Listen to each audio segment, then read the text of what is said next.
هەموو داعیەکی مسلمان کە ئەم پەیامەی هەڵگرتووە ئەم پەیامە قورسە، چونکە پەیامەکەی ئێمەش ئێستا قورسە دوای احتیلال و داڕمانی قیەمی کوردی، دوای دەرکەوتنی ئەو هەموو کوفر و ئیلحاد و بێدینی و زوڵم و جەبەروتەی لە تاغوتانی کوردی لە هەولێر سلێمانی و زۆنی زەرد و سەوز دروست بووە و پیا بووە، ئەرچی ئێمەش قورستر بووە.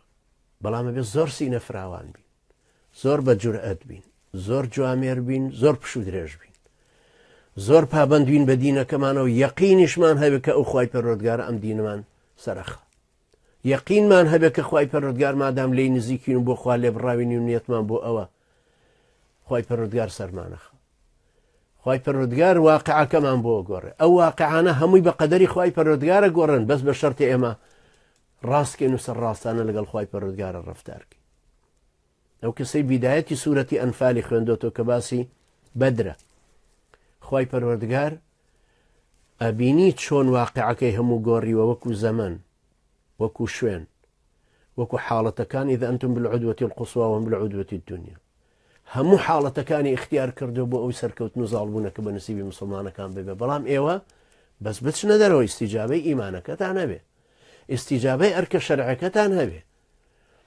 لێرە ئەم هەموو واقعە زۆرەی کە ئەیبینین، خوای گەورە لە ئەخیرا فەرمێ واختەرتوکە لنەفسی واصطنعتوکە لنەفسی ولتصنع على عینی. هەموو داعیەک، هەر کەسێک کە بۆ خوا ئەسوڵحی قەدەری خوای پەروەردگارە خوای گەورە اختیاری کردووی، خوای گەورە لە بینی ئەو هەموو کەس و کارەی خۆتە هەڵی بژاردووی.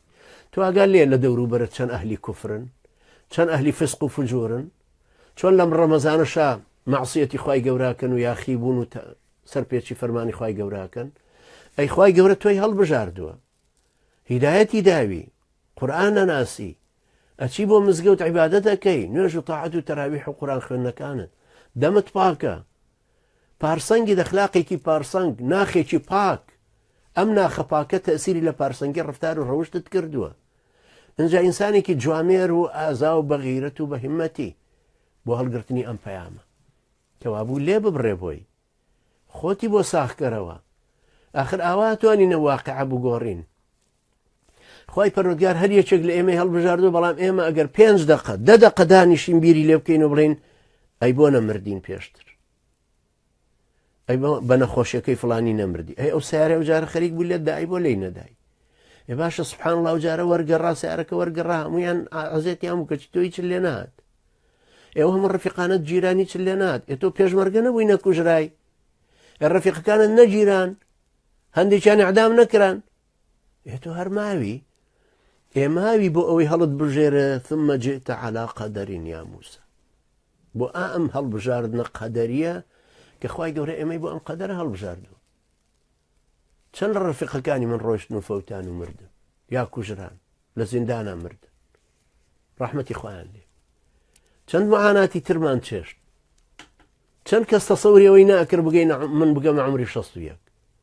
خوای گەورە هەڵی بژاردوین بۆچی نازانم، بەڵام بە تەئکید هەڵی بژاردوین بۆ دیسان بۆ قۆناغێکی تر. نازانم ئەم قۆناغەش خۆیەتی یا قۆناغی تری بە دوادادێ، هی من و تۆ هەر ئاوایە.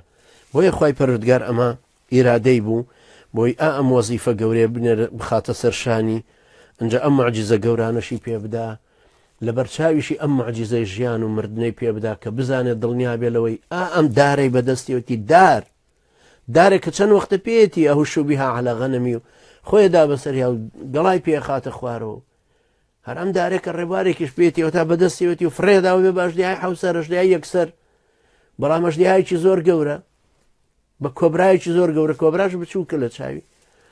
هەر ئەمەشە دەسی بۆ با ئیگرێ دیسان سەنوعیدها سیرەتەها الأولى. کەوابوو ئێستا سەیدنا موسا بەم وەحیە دڵنیا ئەبێ لەوەی کە خوایەکی کردگار هەیە کە ئەم گەردوونەی دروست کردو، ئێمەش هەر وەکو ئەو قەناعەتمان هەیە و دڵنیاین و ئیمانمان هەیە.